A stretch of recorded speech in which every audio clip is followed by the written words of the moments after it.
욥기 30장 1절에서 15절 말씀입니다.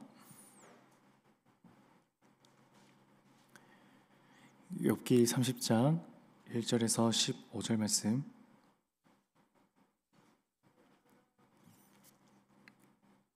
교독하겠습니다. 그러나 이제는 나보다 젊은 자들이 나를 비웃는구나. 그들의 아비들은 내가 보기에 내 양떼를 지키는 개 중에도 둘만하지 못한 자들이니라. 그들의 기력이 쇠잔하였으니 그들의 손인 힘이 내게 무슨 소용이 있으랴. 그들은 곧 궁핍과 기근으로 인하여 파리하며 캄캄하고 메마른 땅에서 마른 흙을 씹으며 떨기나무 가운데서 짠나무를 꺾으며 뱃살이 뿌리로 먹을거리를 삼느니라. 무리가 그들에게 소리를 지르므로 도둑같이 사람들 가운데서 쫓겨나서 심심한 골짜기와 흙 구덩이와 바위 굴에서 살며 떨기나무 가운데에서 부르짖으며 가시나무 아래에 모여 있느니라. 그들은 본래 미련한 자의 자식이요 이름 없는 자들의 자식으로서 고토에서 쫓겨난 자들이니라. 이제는 그들이 나를 노래로 조롱하며 내가 그들의 놀림거리가 되었으며 나를 미워하여 멀리하고 서슴지 않고 내 얼굴에 침을 뱉는도다. 이는 하나님이 내 활시위를 늘어지게 하시고 나를 곤고하게 하심으로 무리가 내 앞에서 굴레를 벗었음이니라. 그들이 내 오른쪽에서 일어나 내 발에 덫을 놓으며 나를 대적하여 길을 에워싸며 그들이 내 길을 헐고 내 재앙을 재촉하는데도 도울 자가 없구나. 그들은 성을 파괴하고 그 파괴한 가운데로 몰려드는 것 같이 내게로 달려. 함께 읽겠습니다. 순식간에 공포가 나를 에워싸고 그들이 내 품 위를 바람같이 날려버리니 나의 구원은 구름같이 지나가 버렸구나. 아멘. 오늘 욥기의 분위기는 어제와 달리 조금 가라앉은 것 같습니다. 어제는 욥의 찬란하고 빛이 환하던 말씀이었지만 오늘은 그랬던 시기에 비교하면 비교할 수 없을 정도로 비탄에 빠진 모습을 보이죠. 그러나 이제는 이라는 단어로 축을 삼아서 글의 분위기는 어제와 완전히 달라집니다. 1절. 그러나 이제는 나보다 젊은 자들이 나를 비웃는구나. 그들의 아비들은 내가 보기에 내 양떼를 지키는 개 중에도 둘만하지 못한 자들이니라. 말씀을 더 들어가기 전에 저희가 먼저 생각해야 할 점이 있는데요. 방금 1절을 읽으면서 느끼셨을지 모르지만 혹시 욥이 교만한 건가? 오만한 건가? 라는 그 사람의 가치를 어떻게 이렇게 매길 수 있는가? 라는 생각을 할 수도 있을 것 같습니다. 1절은 그렇게 비칠 여지가 있긴 합니다. 내 양떼를 지키는 개 정도도 못하는 사람들이 아버지를 둔 자들, 그러니까 내 양떼를 지키는 개 정도도 안 되는 사람들을 아버지로 둔 자들이라는 의미니까요. 하지만 이 구절을 그렇게 말고 욥 그 자신이 자신의 낮아진 처지를 강조하는 표현으로 이해하면 오늘 본문의 윤곽이 조금은 더 잘 드러납니다. 욥을 향해 비웃음을 보내던 자들은 어떤 사람들인지 한번 더 볼까요? 3절. 그들은 곧 궁핍과 기근으로 인하여 파리하며 캄캄하고 메마른 땅에서 마른 흙을 씹으며 4절. 떨기나무 가운데서 짠나무를 꺾으며 뱃살이 뿌리로 먹을거리를 삼느니라. 5절. 무리가 그들에게 소리를 지르므로 도둑같이 사람들 가운데서 쫓겨나서 침침한 골짜기와 흙 구덩이와 바위 굴에서 살며. 이 사람들이 거처로 둔 곳은 사람들이 많이 모여 살던 민가가 아닌 것으로 보입니다. 도리어 그곳으로부터 쫓겨나서 먹을 식량을 구하지 못해 메마른 땅에서 마른 흙을 씹으며 살던 사람들, 이런 점을 생각해 보면 이 사람들을 특정하진 못하더라도 짐작가는 점은 있습니다. 이 사람들도 당대에는 사람들로부터 하나님께 저주받은 자들이라는 평가를 받던 사람들이라고요. 그러니 그들은 사람들로부터 내쫓겨진 것입니다. 이 생각을 확정한다는 듯 8절은 말합니다. 그들은 본래 미련한 자의 자식이요 이름 없는 자들의 자식으로서 고토에서 쫓겨난 자들이니라. 욥의 비탄은 바로 여기에서 비롯되는데요. 9절 말씀. 이제는 그들이 나를 노래로 조롱하며 내가 그들의 놀림거리가 되었으며.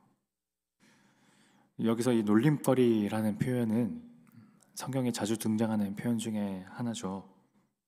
하나님의 명령, 하나님의 뜻을 거역하거나 이루지 못한 자들에게 주어지는 상태였습니다. 욥이 놀림거리가 되었다는 건 곧 이들에게 이 놀림거리가 되었던 거죠.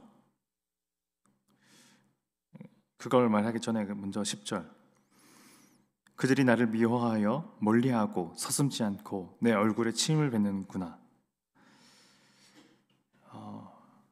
사람들에게 그런 취급받던 이들이 이제는 욥을 향해 미워하기를 서슴지 않으며 심지어 욥의 얼굴에 침까지 뱉었다는 대목입니다.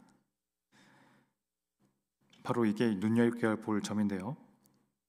바로 어제 말씀에서 욥은 가난한 사람들을 도와주었다는 고백을 했죠. 그렇다면 오늘날 욥을 향해 그런 죄인 취급하는 이들 중에는 이전에 욥의 자비를 받았던 사람들도 있지 않았겠습니까?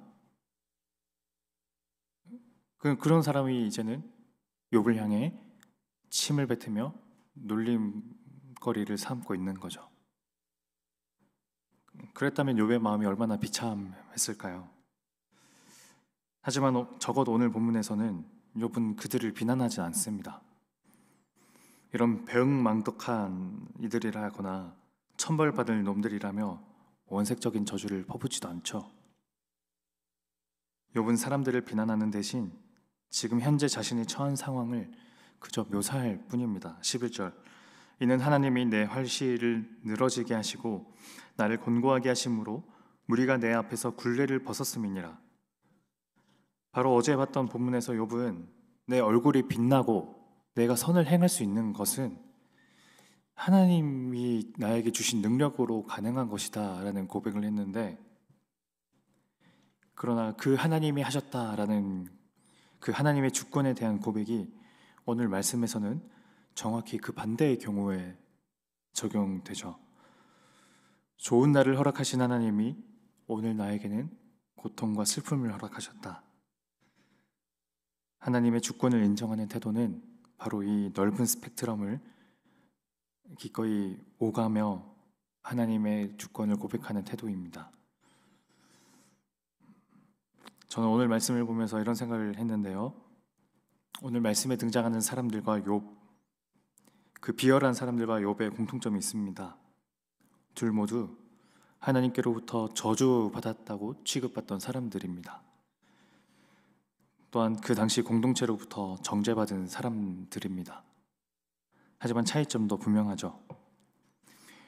욥은 그런 그들을 향해 따뜻한 온기와 인정을 건넸지만 그들은 이제 더 이상 권세나 재력이 사라진 욥을 향해 원색적인 비난을 퍼붓습니다. 어쩌면 그들은 평소 욥에게 갖고 있던 시기감이 이제 자기 신들보다 더 낮아진 그 욥의 상태를 보면서 발동되어서 은밀한 희열을 누린 것은 아닐까요? 잘 아시겠지만 독일어 단어 중에 샤덴프로이데라는 단어가 있죠. 남의 불행과 아픔을 보면서 함께 마음 아파하는 것이 아니라 도리어 그 낮아진 상태 그 자체가 나에게 기쁨이 되는 이상한 감정을 표현하는 단어입니다. 이런 심리만큼이나 사람을 사람 같지 않게 만드는 건 없을 거예요. 그래서 이런 생각도 듭니다.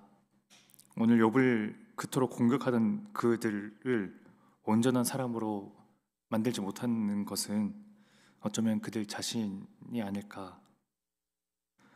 타인의 아픔과 불행 앞에서 함께 마음 아파하지 않고 도리어 더 거센 비난을 상태, 타인의 공경을 보면서 만족하는 심리,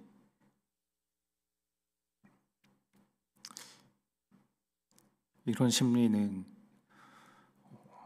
오늘 저희들에게는 그렇게 심각하진 않더라도 어,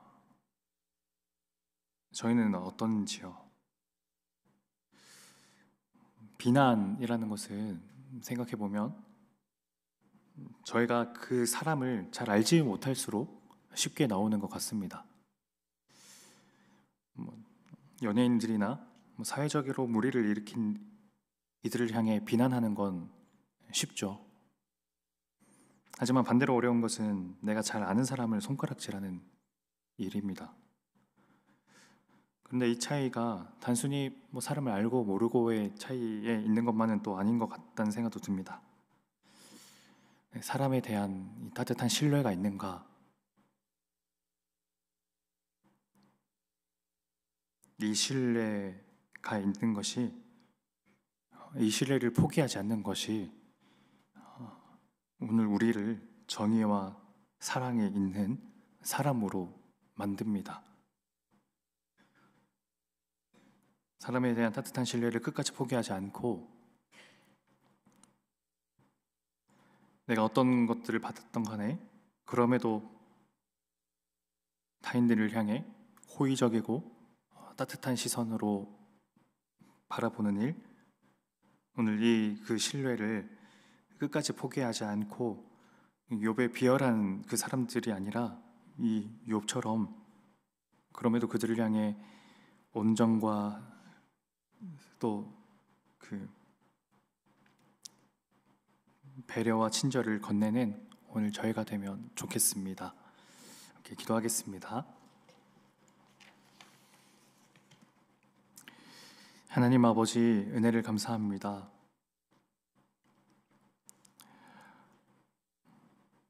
두 부류의 사람들이 오늘 등장했는데요.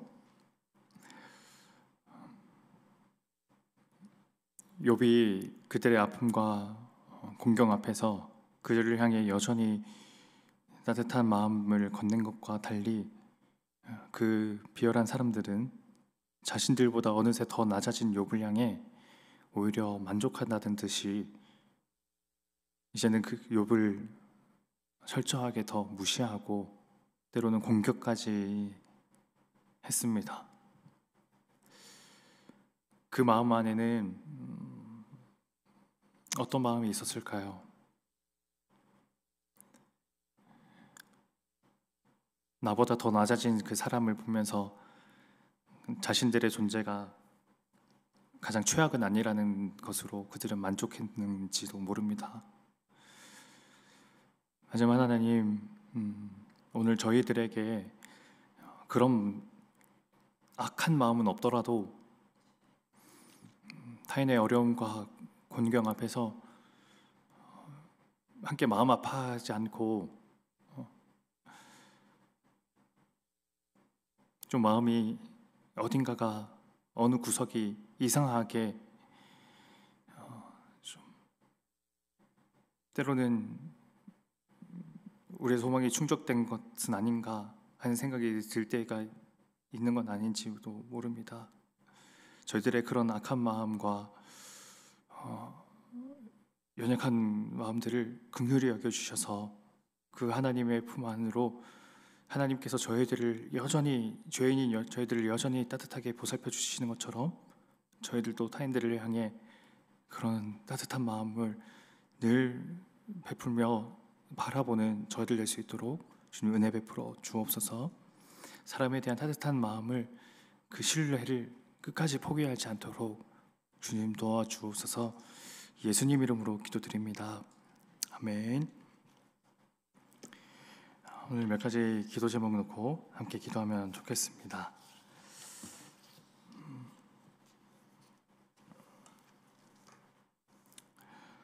타인의 아픔과 또 불행 앞에서 우리가 기뻐하고 만족하는 것은 아닐지 모르지만 그러나 그것을 그저 딱하다고만 여기며 동정하는 것이 아니라 그 마음에 함께 공감하며 하나님께 그 마음을 대신 올려드리는 것이 어쩌면 그리스도인의 모습이 아닐까 생각합니다. 오늘 그 마음 가지고 우리 주변에 있는 어려움들과 또 그 어려움을 맞닥뜨린 이웃들을 생각하면서 함께 기도를 올려드리고, 또 각자 가져오신 기도 제목들, 우리 가족에 대한 기도 제목 가지고 함께 기도로 나아가겠습니다.